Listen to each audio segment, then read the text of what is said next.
สบายดีเด้อทุกคนสบายดีจากเมืองคาย่าเนาะทุกคนวันนี้พวกเขาจะเดินทางเปลี่ยนเมืองเป็นเมืองอาคาใช้เวลาเดินทาง14 ชั่วโมงทุกคนนั่งรถไฟยาวๆไปเนาะตอนนี้อยู่สถานีรถไฟจะซื้อน้ำดื่มกัน You have Coke? You have Coke? Only water? Coke? Coke? No Coke? Okay. อยากได้น้ำดื่มเย็นแต่ว่ามีนะ Cold water อย่าไปซอกชื่อนะทุกคนมื้อนี้พวกเขาโชคดีเนาะรถไฟออก8 โมงมาฮอดนี่รถติดเนาะเกือบบ่ทันวันนี้บรรยากาศรถไฟอยู่อินเดียนะซอกซื้อน้ำดื่มก่อนอยากกินน้ำเย็นเนาะ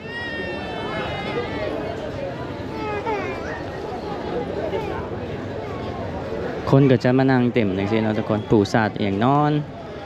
ชิวๆเนาะอยู่อินเดียสถานรถไฟบ่มีเป๊ปซี่โค้กอยากกินโค้กรถไฟมาแล้วทุกคนมาเบิ่งกันว่ามื้อนี้จะเป็นยังไงเนาะมีแอร์หรือบ่รีวิวกันเนาะแต่พอดีเจอ2น้องอ้ายนี่มันก็น่าฮักนะคนอินเดีย2 คนเขาจะมาเซฮายนะเขาลงกับต่างประเทศแบบเขา nice นะโอเคนะเจอคนดีลมดีมวนดีไป Upload. Do you upload this video? Which channel? YouTube. Instagram, YouTube, Facebook. Okay, which channel? Okay, go share, okay? Go share. I give you. Then you go Instagram. No Instagram. Okay. Go Facebook too. I post Facebook. Yes. Oh no. Yes. Yeah, yeah. ไอ้ตุ้ยรถไฟมาเลยเด้โอ้สุจิงอนใส่นอกกระป๋องยังไง sorry हट जा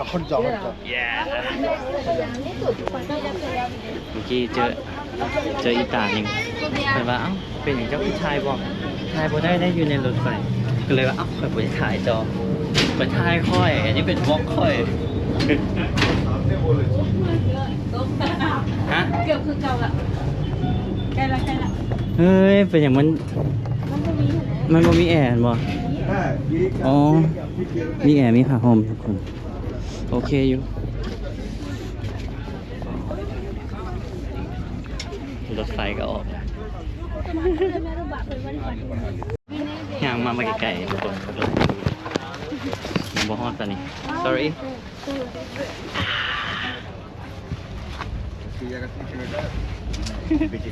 เป่ากันใหญ่How are you B6 เมื่อกี้นี่มันต้องไปหลายตู้นะทุกคน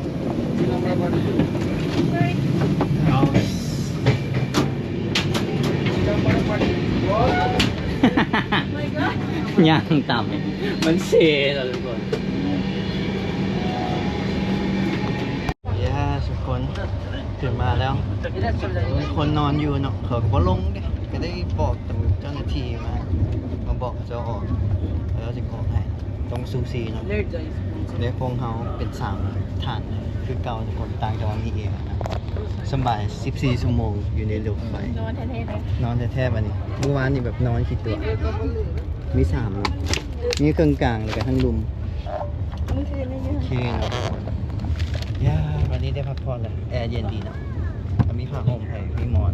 มีผ้าปูครับแต่ว่าของกบนี่หมอนบ่ฮู้ว่าผู้ใดหมอนพอเมื่อกี้นี่มันเล้านอนอยู่บัดเลยเอาอันนี้ห้องก่อนนอนประทักก็เลยกัน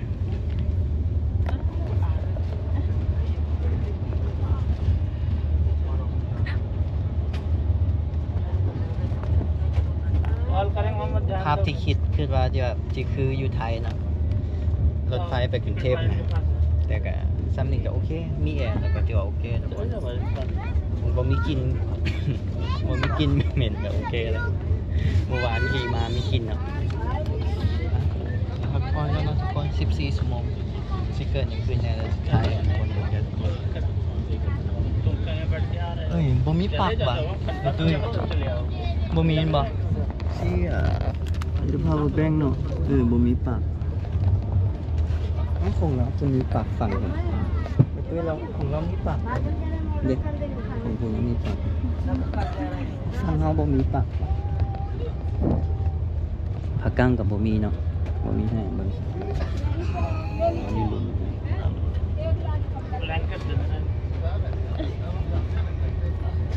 ของฟังก็มีปากเลยเขาจะซื้อขนมมีอย่างมากินแต่ว่าพวกเขามีแอปเปิลเนาะแอปเปิลที่ซื้ออยู่ใกล้โรงแรมเลย3 หน่วย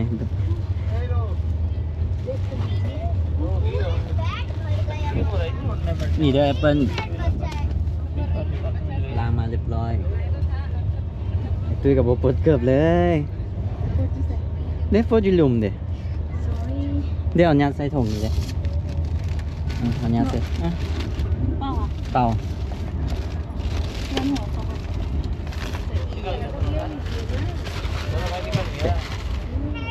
โอเคเลยทุกคน What's your name? Yes. Cobra. Nice. Cute name. คุณยิง My name is Tui. Nice to meet you. จะได้เท่าไหร่ก็กินข้าวเอง Where are you going? พอเขาฝาก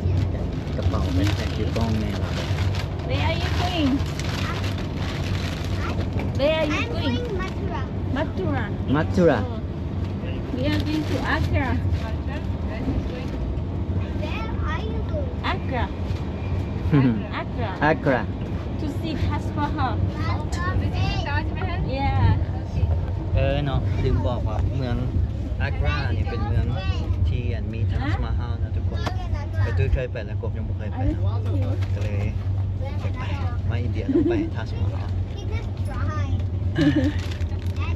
ขอเวลาพักผ่อนก่อนนะทุกคนได้เห็น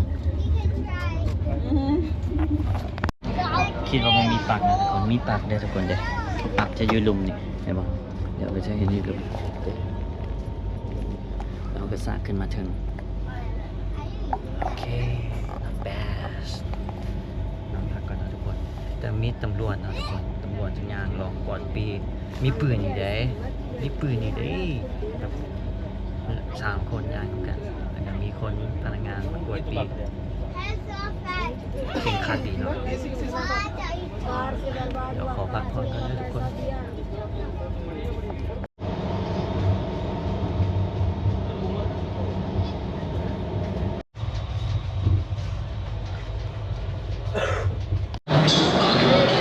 มอร์นิ่งนะทุกคนฮอตแหละถือว่าเดินทางมารับสบายดีนอนเมืองอากาศร้อยรับสบายแอร์โคตรเย็นที่จะว่ามีผ้าห่มให้เนาะทุกคนอันนี้พวกเขาก็จะเข้าไปเมืองไปเอาเครื่องไปไว้โฮสเทลกันเนาะ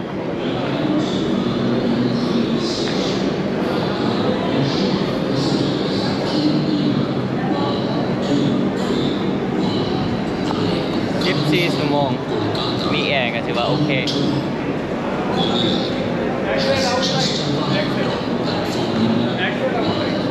เฮ้ยตุ้ย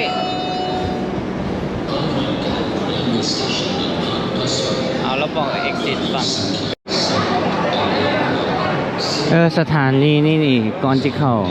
สถานีรถไฟไม่กวนนะทุกคนกวดกระเป๋าคนยางเข้าไปเลยก็เป็นวุ่นๆเนาะเดี๋ยวบอก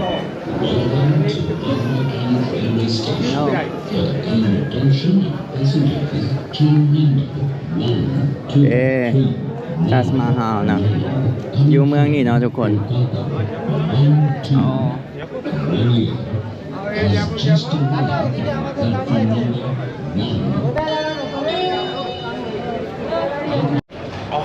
อากาศ ฮ้อนขนาดทุกคนหลายคนก็คิดว่าโคเรียนเจแปนคนนี้ชื่อว่าสินะเขาจะมักทักทายสิแท้เขาจะถามมาจะใส่ตอบว่ามาจากลาวเขาจะบ่รู้จักไต้แลนด์ลาวไทยแลนด์อ๋อฮ้อนขนาด2 โมงบ่เห็นอีก This one. โอเคโอ้เขาได้2 ฝั่ง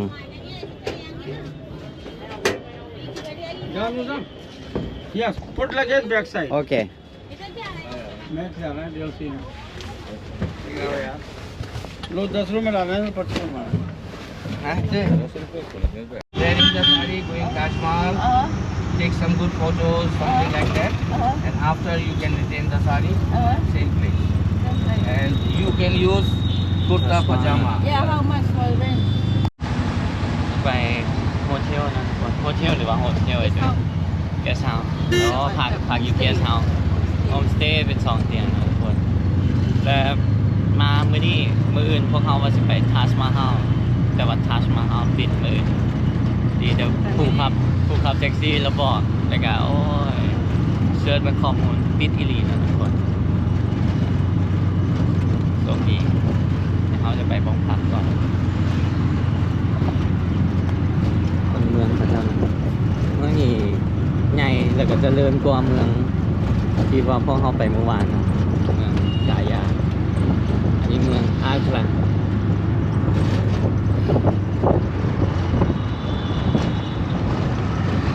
Who is that man? That man. this is freedom fighter Oh, freedom fighter. ต่อสู้เพื่อสันติภาพ You know where can I exchange money? yes I know Okay. I need to exchange money. okay no problem don't worry I can helping you all the time okay Okay. don't worry Thank you. You know, ทุกคนแกสาวครับ Hello.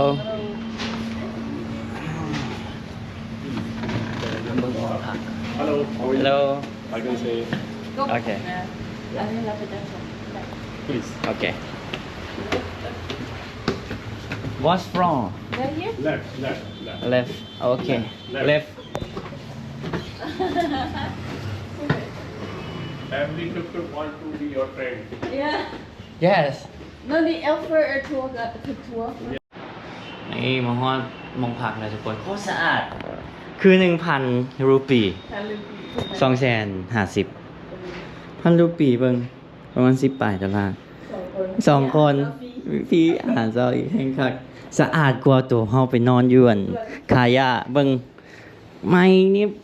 หอมอีกทุกคนคลิปนี้เป็นการเดินทางมานรกไฟเดี๋ยวเจอกันคลิปหน้าทุกคนเดี๋ยวจะไปรอทัชมาฮาลอีกอย่างเราเจอกันคลิปหน้าเลยบ๊ายบายขอตัวอาบน้ำก่อนไม่ได้อาบแต่เมื่อวานยังเหม็นแห้งแล้วบาย